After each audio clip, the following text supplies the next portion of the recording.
우리가 어느덧 세상을 살다 보면 대부분 의자 생활하고 소파 생활하고 침대 생활하고 이렇게 하는 것이 자꾸 이렇게 변하다 보니까 바닥에 앉으니까 막 고관절이 막 아프고요. 앉아 있는데 막 발에 쥐가 나서 분명히 마음으로는 예배의 은혜를 받고 있는데 몸이 안 따라줘 가지고 참 힘들 때가 있어요. 그러니까 여러분 체면 불구하고 다리 쭉 뻗으세요. 그냥 다리 쭉 뻗고 그리고 또 이렇게 다리 또 움켜잡고 또 불편하시면 옆에 가서 벽에 기대서 앉고 그래도 괜찮아요. 하나님께서 우리 몸을 만드실 때 그 만든 대로 우리가 쭉 있어야 되는데 나이를 먹다 보면 애들은 어떻게 있어도 다 괜찮은데 나이를 먹다 보면 이게 이상하게 그렇게 안 돼요. 그래서 어느 날 나도 모르게 머리도 쉬어지는데 머리만 쉬어지는 게 눈썹까지 쉬어지고요. 하여간 별일을 다 봐요. 눈썹이 쉬어갖고 그걸 무슨 실이 붙었나고 이렇게 치다 보니까 그게 보니까 흰 눈썹이 났어. 그래갖고 뽑아버렸더니 뽑은 데서 두 개가 나가지고 그래갖고 뽑아갖고 이쪽은 짧아지고 이쪽은 길어지고 지금 그래가지고 심각해졌어요. 그래서 이렇게 참 이렇게 가는 거구나. 그래도 참 다행인 것은 제가 앞뒤를 봐도 아직 지붕은 날아가지 않아가지고 참 감사해요. 어떤 분은 지붕마저 날아가 버리신 분도 계시는데 근데 요번에 부흥성회 때 보니까 저는 지붕이 날아갔다 그러는데 그게 아니라는 거예요. 하나님이 너무 이쁘고 사랑스러워서 자꾸 머리 만져주면서 이쁘다 해서 머리가 그렇게 됐다고 그러시더라고. 그러니까 저는 이제부터 하나님 머리 좀 이렇게 자꾸 이렇게 해야 될 것 같아요. 어찌됐든 나이를 먹어서 몸이 좀 안 따라주는 거에 구애받지 마시고요. 편안하게 하세요. 할렐루야. 오늘 저는 이 말씀을 보면서 하나님께서는 사도 바울을 통하여 나는 쇠사슬에 묶인 사신이다 이렇게 고백합니다. 그래서 나를 위해서 기도해라. 내가 이렇게 묶인 것은 내가 나가서 이 복음을 전하는데 막힘이 없게 하려고 하나님이 그렇게 주셨다. 참 저는 이 말씀을 들으면서 아니 쇠사슬에 묶여가지고 복음을 증거하는데 막힘이 없다니 이게 무슨 얘기인가 한번 보십시오. 나를 쇠사슬에 묶어놓고 그 로마의 감옥에는 병정들 4사람이 그 한 사람을 지켜요. 가운데다 탁 앉혀놓고 넷이서 지켜요. 보초 교대하기 전까지 이 사람들은 아무데도 못 가고 거기 있어요. 그럼 사도 바울은 묶인 채로 이렇게 있지만 끊임없이 이야기할 수 있어요. 무슨 얘기? 예수님에 대한 얘기. 그럼 이 사람들은 듣기 싫어도 들어야 돼. 왜냐하면 보초 교대할 때까지는 거기 서 있어야 되니까. 그러면 이제 이 사람들 보초 교대 시간이 딱 돼서 가면 또 새로운 사람 4명이 또 와요. 그러면 사도 바울은 또 신나는 거예요. 야, 또 4명의 영혼을 내게 주셨구나. 또 전하는 거예요. 그러면서 하나님이 나를 일하라고 감옥 보냈구나. 그래서 감옥에 들어가서도 막 신나하는 거예요. 왜? 할 일이 있으니까. 이런 사람은 말릴 수 없어요. 말릴 수 없어요. 감옥에 들어가서 매 맞아도 기뻐요. 왜? 하나님이 나를 매 맞게 하셔서 장차 주실 상을 생각하니까 기쁘거든. 또 감옥에 보초가 서 있으면 보초가 전도 대상이니까 또 기뻐. 이런 사람은요 어디다 갖다 놔도 거기서 하나님의 역사가 일어나는 거예요. 사도 바울이 그렇게 잡혀 있었던 감옥 중에 마지막 감옥의 이름이 제가 이렇게 인터넷 찾아서 보니까 거기에 보니까 마에틴 지하 감옥이다. 한번 마에틴 해보세요. 마에틴. 이 마에틴 지하 감옥은 구멍이 이렇게 주먹만큼 뚫어져 있는데 거기로 빛이 살짝 들어온대. 그 지하 감옥에서는 보이는 게 오직 하나, 사형장으로 가는 길밖에 안 보인대요. 그러니까 여러분 그건 절망밖에 없는 거예요. 사형장으로 가는 길밖에 안 보여요. 거기서 요만한 구멍이 하나 있는데 거기로 빛이 들어와요. 그래서 그 빛 때문에 밖에다 이렇게 보려고 눈으로 이렇게 보면 뭐만 보이냐면 사형장 가는 길밖에 안 보여요. 아무것도 안 보이고 그런 감옥에 갇혀가지고 거기서 기뻐하고 있는 거예요. 하나님이 나에게 상 주실 거야. 나는 여기서 정말 이제 부흥이 되어 떠날 때가 임박했는데 하나님께서 나에게 전도하라고 끊임없이 사람 보내주고 계시네. 할렐루야 할렐루야 이러고 있어요. 이런 놀라운 이분을 하나님께서 상 주실 수밖에 없잖아요. 그래서 저는 오늘 여러분 사도 바울만이 사신이 아니라 우리도 사신이다. 한번 절따라 해보세요. 나도 사신이다. 사신이 뭡니까? 대사예요. 대사. 저는 사우디아라비아에 있었을 때 제가 있을 당시에 대사님이 계셨는데 그분이 김정기라고 하는 대사예요. 김정기라고 하는 대사. 그분이 제가 사우디아라비아에서 리야드 교회에서 섬기고 있을 때 리야드 교인들 막 선교 훈련시키고 그랬더니 그 대사관 직원 중에 몇 분도 또 나중에 훈련받고 그랬거든요. 그랬더니 대사님이 저를 부르시더라고요. 오 목사님, 사우디는 신앙적으로 이곳은 개인 신앙 지키는 건 괜찮지만 다른 사람에게 예수를 증거하는 것은 불법입니다. 그리고 우리 교민들이 그렇게 하도록 계속 방치하면 나중에 이게 법적인 문제가 생겨서 사우디 정부에서 우리 교민들을 잡아가고 이러면 이건 외교 문제가 커집니다. 그러니 목사님 그렇게 하지 마십시오. 저한테 그러시더라고요. 그래서 제가 대사님 제가 여기 온 이유는 복음을 전하려고 여기 왔습니다. 그랬더니 대사님이 제가 여기 온 것은 당신 같은 사람을 막으라고 내가 여기를 그렇게 막 강압적으로 말씀하시더라고요. 그러면서 목사님 제가 이렇게 목사님에 대해서 조금 다시 한번 말씀드릴 텐데 한번 이리 오시죠. 그래서 갔더니 거기 아그레망이라는 게 딱 있더라고요. 아그레망이 뭐냐면 사우디 국왕이 그에게 당신을 우리나라에 보낸 대사로 인정합니다. 다 그거예요. 그게 딱 있더라고요. 그리고 그 옆에 대통령이 보낸 파송장이 딱 있어요. 아무개를 사우디아라비아 대사로 파송한 이렇게 딱 대통령 딱 도장 꽝 찍어서 거기 있어요. 그거 보여주면서 목사님 보십시오. 나는 교민을 지키고 나라와 나라 사이의 분쟁을 막고 그래서 나는 그 일을 하라고 대통령이 나를 이곳에 보냈는데 목사님 앞으로 그거 하지 마십시오. 저한테 그래요. 그래서 혹시 대사님 하나님이 보냈다는 생각은 안 하십니까? 그랬더니 하나님이 보낸 게 아니고 대통령이 저를 보냈다니까요. 아니 대사님도 예수 믿으시잖아요. 대사님도 여기 오시기 전에는 선교헌금도 하셨다며요. 그런 분이 여기까지 오셨을 때는 특별히 하나님이 하실 일이 있어서 보낸 것 아닙니까? 그랬더니 그분이 다른 데 있을 때는 내가 선교를 했지만 여기는 국가적인 문제가 있기 때문에 아닙니다. 여기는 내가 우리 교민을 지키기 위해서 목사님을 여권을 앞세서라도 보낼 수도 있고 뭐 여러 가지 막 얘기를 해요. 그래서 한번 곰곰이 기도하고 생각해 보세요. 혹시 아십니까? 하나님께서 저 같은 사람을 지키고 잘 도와주라고 대사님을 보낼 수도 있습니다.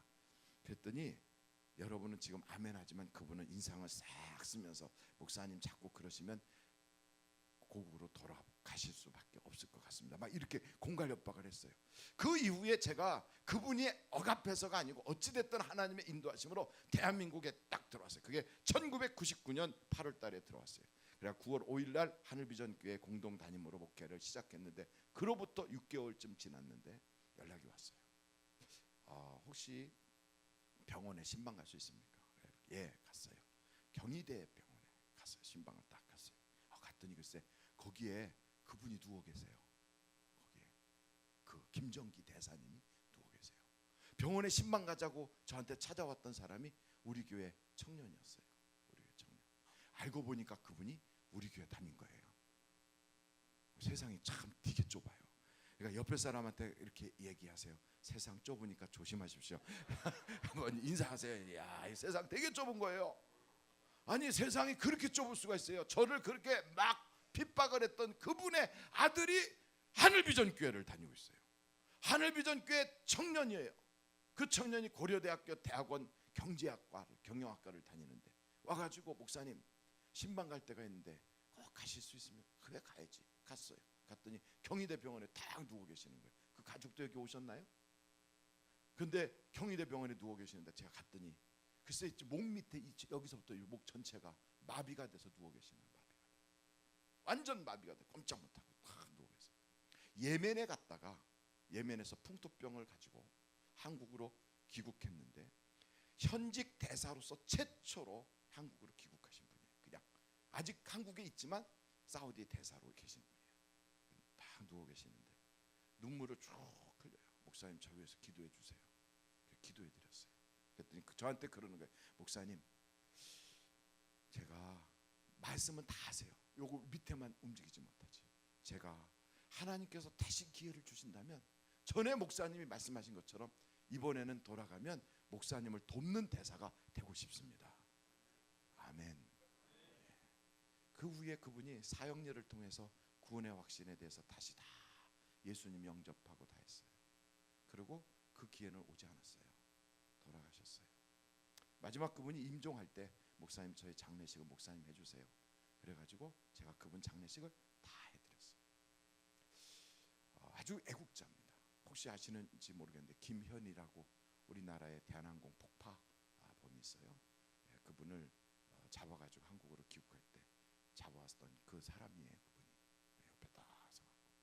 그래서 외교관으로서는 시카고 총영사도 지내셨고 사우디아라비아 대사로 가셨던 아주 외교관 아주 1급 공무원이었어요. 1급 공무원. 아주 고위직에 계신 분이에요. 그런데 그분이 그래요. 대한민국 땅은 좁으니까 이 좁은 땅에 남아져 묻히면 어떡합니까? 목사님 가족들에게 말씀해 주셔서 제가 임종하면 저를 화장하라고 해주세요. 그렇게 했던 분이에요. 참 멋있는 분이에요. 그런데 그분이 딱 돌아가셨을 때 꽃이 당시에 외교통상부 장관부터 시작해서 꽃들이 쫙 국무총리 막 이런 분들 꽃이 쫙 와 대통령도 와 있고. 근데 그 아드님이 저한테 그러더라고요. 목사님 여기 이 많은 사람들 한국을 움직이는 굉장한 분들이 이름을 다 붙여 있잖아요. 근데 저분들 중에 우리 아버지의 영혼에 대해서 책임질 사람 한 사람도 없어요. 우리 아버지의 영혼에 대해서 보장해 줄 수 있는 사람도 아무도 없어요. 제가요 우리 아버지가 예수 믿고 돌아가신 것이 가장 큰 행복이라고 생각이 들어요. 가장 큰 행복. 저는 그때 알았어요. 하나님은 우리를 파송했다가도 하나님이 보낸 목적과 상관없이 살면 우리를 소환하기도 하구나. 우리를 소환하기도 하구나. 외교관은요 딱 가잖아요. 가면 취해복권자예요. 이 사람은 대한민국 사람인데 사우디아라비아에 가면 사우디에 살지만 대한민국의 법을 지키지 사우디의 법을 지키지 않아도 된다 이 말이에요. 그것을 외교관의 특권이라고 해요. 우리를 하나님은 외교관이라는 거예요. 그러면 우리가 이 땅에 살아도 이 땅의 법을 지키지 않는다? 아니 그게 아니에요. 이 세상에 어떤 질서가 있어요.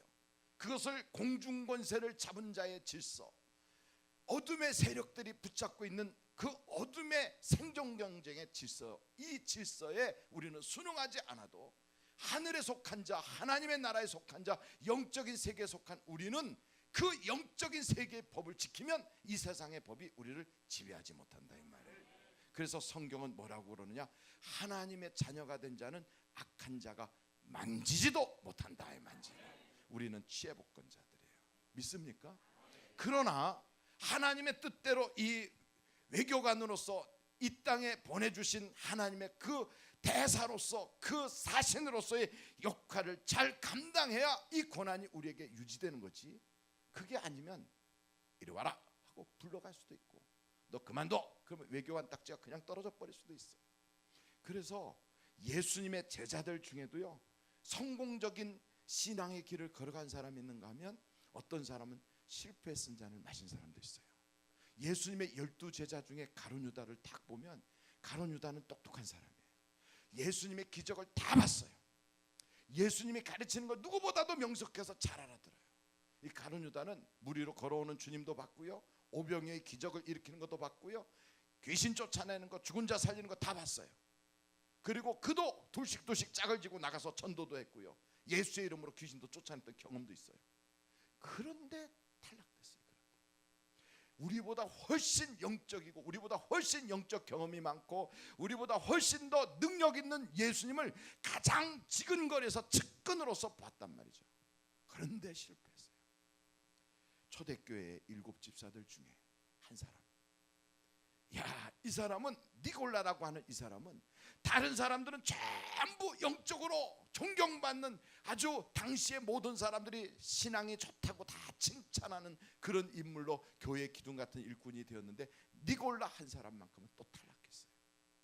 저는 우리 교회 성도들 중에 이 영적 대사로서의 신분을 쫙 유지하고 갈 때 이 중에 탈락하는 사람 한 사람도 없이 우리 주님 앞에 딱 섰을 때 잘했어, 멋있었어, 수고했어 그러면서 면류관 씌워줄 수 있는 여러분 되시길 간절히 바랍니다. 우리 전부 다 대사님들이 이렇게 많이 모여 계시니 얼마나 제가 지금 외교구락부에서 여러분 강의하는 것 같은 느낌이 있어요. 지금 이런 놀라운 우리가 복을 받은 자인데 제자들이 넘어진 것처럼 우리도 넘어질 가능성이 있어요. 왜 그러느냐? 3가지를 몰라서 그래요. 첫째, 내가 무엇이 부족한 사람인지를 몰라요. 내가 누군지를 몰라요. 한번 절 따라서 3가지를 몰라서 넘어졌다. 우리가 얼마나 약한 자인 걸 몰랐다는 거예요. 여러분, 우리가 굉장히 강한 자인 줄 알아요. 근데 실제로 안 그래요. 우리가 약한 자입니다. 우리는 쉽게 넘어져요. 목사고 장로고 권사고 뭐 대단한 인물이고 없어요. 그냥 넘어지게 돼 있어요. 다윗 같은 양반도 딱 보십시오. 얼마나 신앙의 영적 체험이 많고요. 하나님은 나의 목자시니 내게 부족함이 없다, 이런 시편을 갖다 그 옛날에 썼다면 이건 대단하잖아요. 여러분, 시를 좀 그런 영적 시를 써봤나요? 저는 시를 써보긴 써봤어요. 오늘따라 왠지 심승생숭하다. 날아가는 새처럼 나도 어디론가 날아가고 싶다. 사랑, 가을이요, 이런 거 써봤단 말이죠. 근데 아무리 봐도 거기에 무슨 뭐 멜랑콜리한 건 있어도 이렇게 다윗처럼 여호와는 나의 목자시니 내게 부족함이 없다, 이런 거는 안 써봤단 말이죠. 얼마나 대단한 인물입니까? 전쟁에 막 화살이 날아다니고 칼이 막 시퍼런 칼이 막 해서 한 번만 비면 살이 벌어지면서 온 피가 쏟아지는 그런 굉장한 전쟁터에서 막 살벌하게 싸우는 그 다윗이 그 속에서 여호와를 찬양하고 시를 부르고 시를 하고 노래를 부를 수 있는 그 감성도 있고요. 이거 굉장한 사람이에요. 그런 인물이 그냥 퍽 쓰러져요, 죄 앞에. 그러니까 우리가 알아야 돼요. 깨어 있어야 돼요. 한번 절대서 나는 약한 자입니다. 다시 한번 나는 약한 자입니다. 그러니까 다른 사람 넘어지는 거 보고 아이고 아무개 뭐 저거밖에 안 돼. 여러분 그러지 마세요. 그 사람 넘어진 거 보고 너무 그렇게 고소해하지 마세요. 그리고 아무개 넘어졌다고 너무 돌팔매질하지 마세요. 저는 뉴스를 보거나 신문을 보거나 매스컴 이렇게 할 때 아무개가 돈 때문에 철창 갔다, 아무개 이성 문제로 걸려서 어떻게 됐다, 아무개가 뭐 세상에 뭐가 잘못돼서 어떻게 됐다 그러면 저는 그 사람 욕하기 전에 눈물이 나려고 해요. 눈물이. 그 가족도 있을 거고 그 자식도 있을 거고 그 사랑하는 자도 있을 거고 더더군다나 나아가서 그 사람도 한 인격체인데 얼마나 힘들까. 나도 그 자리에 서 있다면 나도 넘어질 수 있는 사람인데 내가 그에게 과연 돌 던질 수 있을까, 그런 생각이 들어요. 우리는 너무 연약한 자예요. 그래서 두 번째 우리가 알아야 될 게 있는데, 두 번째 뭘 알아야 되냐면 하나님의 도움이 없이는 살 수 없는 자인 걸 알아야 돼요. 그래서 우리는 하나님이 도와주셔야 됩니다. 하나님이 나를 잠깐이라도 내버려 두면 나는 넘어지고 쓰러집니다. 하나님 포기하지 말아주세요. 내가 하나님의 손 안에 장중 안에 붙잡혀 있어야 돼요. 나는 하나님의 은혜가 필요합니다. 이게 정말 필요한 거예요. 여러분, 우리는 하나님이 보호해 주시지 않으면 안 돼요. 아무리 목사라도 나이 먹고 막 영적으로 굉장한 걸 달려갔어도요, 마지막 순간에 탁 가는 게 나 예수 제대로 믿어야 되겠구나, 이 얘기 나오는 거예요. 성경을 백독을 하고 금식기도 40일을 몇 번씩 하고 그러고 나서 나중에 무슨 얘기하냐면 나 예수 제대로 믿어야 되겠구나. 예수님이 잡아주지 않으면 우리는 설 수 없어요. 우린 그런 사람이에요. 마지막 세 번째, 우리가 마지막이니까 너무 놀라시는 것 같아요. 아니에요. 첫 번째 마지막이에요. 그 마지막 세 번째, 그 마지막이라고 해요. 그 마지막 세 번째, 거기에 전신갑주를 입어야 된다.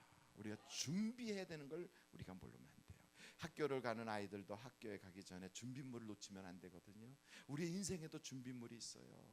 그 준비를 해야 돼요. 그래서 우리는 하나님의 도우심을 받고 머리에는 의의 투구를, 구원의 투구를 쓰고 가슴에는 의의 흉배를 하고 진리로 허리띠를 하고 신발은 화평의 평화의 복음의 신발을 신고 말씀의 검을 들고 믿음의 방패를 가지고 나가야 된다. 다른 말로 말하면 전신갑주를 입자. 전신갑주를 딱 요약하면 아주 간단해요. 전신갑주는 넘길 건 넘기고 결단할 건 결단하자. 이게 전신갑주예요. 딱 왔을 때, 화살이 왔을 때 내가 감당치 못한 건 넘겨버리는 거예요. 넘길 건 넘기는 거예요. 그리고 감당해야 될 건 결단하고 밀어붙여야 되는 거예요.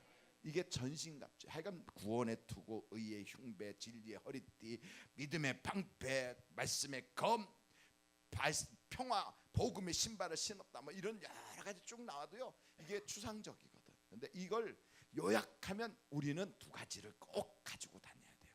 감당하지 못하는 것은 빨리 피해 버려야 돼요. 그래서 하나님은 우리가 감당치 못할 시험이 왔을 때는 피할 길을 주시는 거예요. 그리고 감당할 것은 사자처럼 덤벼들어서 이기고 나가야 돼요. 돌파해야 돼요. 돌파해야 돼요. 주저주저하지 말고 결단하고, 기도를 결단하고, 예배를 결단하고, 그리고 내 인생에 하나님의 뜻대로 살 것을 결단해야 돼요. 그래서 여러분, 정말 내가 몸이 힘들고 정말 예배 들어가기 힘들고 내가 인생 살기가 어렵다, 그럼 무조건 내 몸을 거룩한 곳에 던져놓고, 내 몸을 예배의 자리에 던져놓고, 기도의 자리에 던져놓고, 다른 거 없어요. 내 몸뚱아리를 거기다 던져놔요. 마음이 아직 못 갔어도, 아이고 목사님 내 신앙 그거 아닌데, 아니면 거기 그냥 가 있는 거예요. 그냥 기도 막 하는 기도원 같은데요, 아유 난 체질이 그게 아닌데, 체질 아니래도 괜찮아요. 눈 딱 감고 가서 내 몸만 거기다 딱 던져놓으면 체질은 바뀌어요. 그렇게 바뀌어요.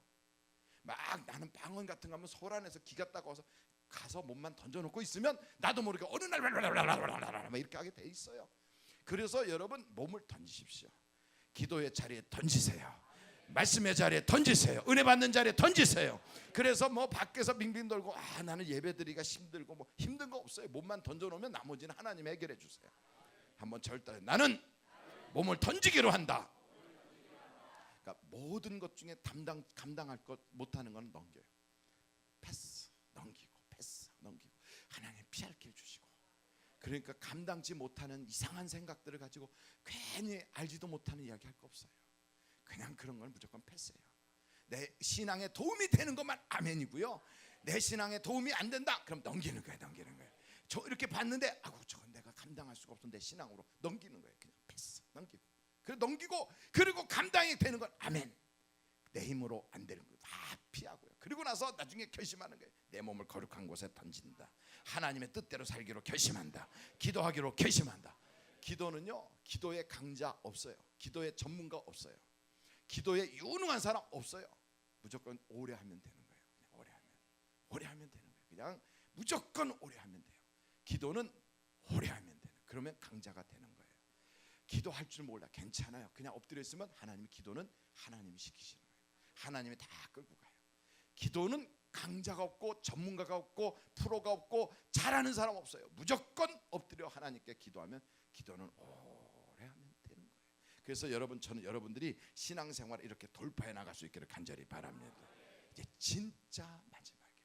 그러니까 이게 아까 1번의 끝 마지막, 그 마지막, 이건 진짜 마지막. 그래서 마지막이에요.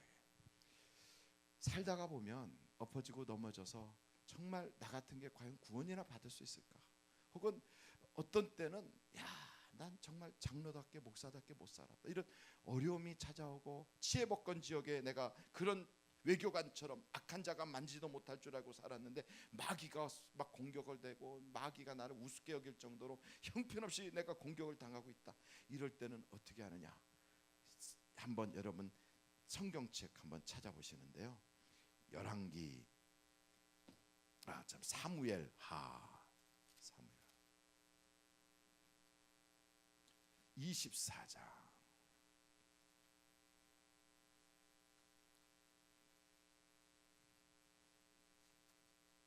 사무엘하 24장. 사무엘하 24장을 보면 거기에 24절 보겠습니다. 24절 25절. 한번 장로님들께서 24절과 25절을 큰 소리로 읽어주시겠습니다. 시작.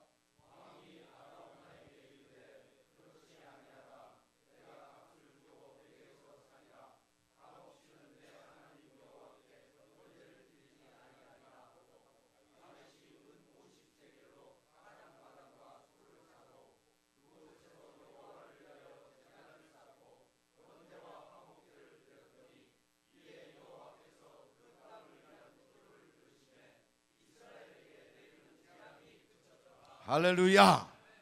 내게 마귀가 공격하고 재앙이 찾아오고 감당치 못할 어려운 일들이 막 생긴다 할 때는 기도를 하려고 혼자서 매달려도 잘 안 되고, 기도도 횡설수설하고 기도가 산만해지고 막 이상하게 될 수 있어요.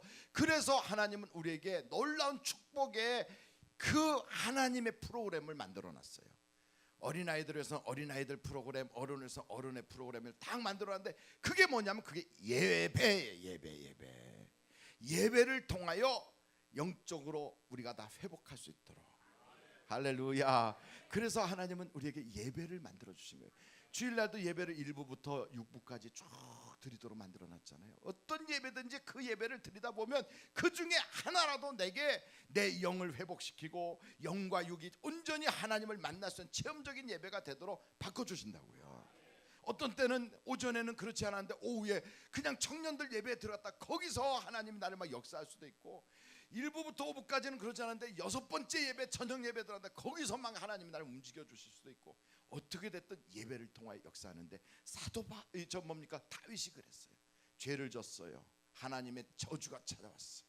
온갖 재앙이 이스라엘에 막 넘쳐날 때 이걸 해결하는 방법, 첫째, 하나님께 온전한 예배를 드린다. 두 번째, 희생이 없는 예배는 하나님이 받지 않으신다. 여기 보니까 희생이 들어갔어요. 24절 제가 읽습니다. 왕이, 이건 다윗을 말합니다. 다윗이 아라우나에게, 아라우나는 다른 말로 말하면 오르난이에요. 똑같은 말입니다. 오르난에게 아라우나에게 이르되 그렇지 아니하다. 내가 값을 주고 내게서 살이라. 값 없이는 내 하나님 여호와께 번제를 드리지 아니하리라. 이게 아주 핵심이에요. 이게 다윗이 그 부분을 가지고 하나님의 마음을 움직인 거예요. 거기다 줄을 쪽쪽쪽 그세요. 쪽쪽. 우리는요 예배를 싸구려 예배 드릴 때가 참 많아요. 싸구려 예배 드릴 때가. 그런데 진짜 하나님이 받으시는 예배는 희생이 딸린 예배예요. 그래서 하나님이 받으시는 제물들을 보면요, 흠없는 양, 1년 된 염소, 막 굉장히 그게 구체적으로만 나와 있는 걸 보면 그걸 그렇게 딱 맞추려면 굉장히 거기에 대가를 지불해야 돼요. 그러니까 누구든지 예배를 드릴 수 있어요. 그러나 누구든지 그 예배가 성공하는 건 아니에요. 대가를 지불한 사람이 예배에 성공하게 돼 있어요. 대가를. 값 없이 내가 예배 드리지 않겠다. 그래서 이 다윗이 그 예배를 통하여 인생의 문제가 해결되고, 그 예배를 통하여 하나님이 나를 이 땅에 파송하여 하나님의 일을 하라고 했는데 영광을 가렸던 그 모든 저주와 재앙의 문제가 해결되는, 일거의 문제가 해결되는 역사가 바로 이 예배를 통하여 역사가 난다. 그래서 우리에게도 예배를 주신 거예요. 그러므로 여러분, 예배는 값없이 드리는 게 아닙니다. 저는 우리 하늘비전교회 50주년 예배가 이제 앞두고 있어요. 그리고 예배당도 맛있게 고쳐지고 있어요. 그리고 또한 많은 사람들이 전도하려고 애를 써요. 이 축제가 지금 열렸어요. 하나님이 잔치를 벌이면서 산에 가서 들에 가서 거리에 가서 모든 사람들을 막 모시고 와서 내 잔치 자리를 채워라. 지금 막 우리 왕이신 하나님이 막 명령을 내렸어요. 막 가요. 근데 그 잔치 자리를 앞두고 우리는 하나님께 진정한 예배의 대가를 지불하는 거예요. 대가를. 그러니까 그 모든 걸 다 했을 때, 야 좋다, 아름답다, 이렇게만 보게 하는 것이 아니라 나의 눈물이 거기 들어가 있어야 돼요. 나의 땀이 들어가 있어야 돼요. 나의 물질이 들어가 있어야 돼요. 나의 희생이 들어가야 돼요. 이게 없이 그냥 구경꾼이 돼서는 안 돼요. 지난번 우리 교회 오셔서 말씀을 증거해 주셨던 조근식 목사님도 바로 그 얘기를 하더라고요. 그 물 항아리에 아구까지 차도록 물을 가득히 채워가지고 가나안 혼인잔치집에서 물이 변하여 포도주가 되게 하는 기적을 만든 사람들은 다른 사람이 아니에요. 예수님이 기적을 만들었는데 그걸 체험하고 봤던 사람은 고생했던 종들은 알더라. 그래요. 고생했다. 마찬가지예요. 땀 흘린 사람, 희생한 사람, 대가를 지불한 사람은 하나님의 은혜의 맛을 보게 될 줄로 믿습니다. 그러니까 그 사망 권세가 가득 찬 굴 같은 그 안에 감옥에 갇혀가지고 지나가는 것은 오직 사형장 가는 길밖에 보이지 않는 그곳에서 절망이 움트고 그냥 이제는 내 인생 끝이다 하고 말하는 바로 그 순간에도 사도 바울은 소망이 넘치고 거기서 하나님의 역사를 보고, 나는 두 손이 묶여있지만 하나님의 말씀은 진보가 일어난다고 그러고 하나님의 기적을 보잖아요. 저는 우리 하늘비전교회 모든 분들이 하나님의 사신으로서 여러분의 가정에 악한 자가 만지지도 못하는 치해복권 지역이 되고, 여러분이 가는 곳곳마다 악한 것들이 건드리지도 못하는 하나님의 위대한 인물도 콱콱 우뚝우뚝 서서 하나님이 여러분을 써주시는 것을 모든 사람이 목도할 수 있기를 주님의 이름으로 축원합니다.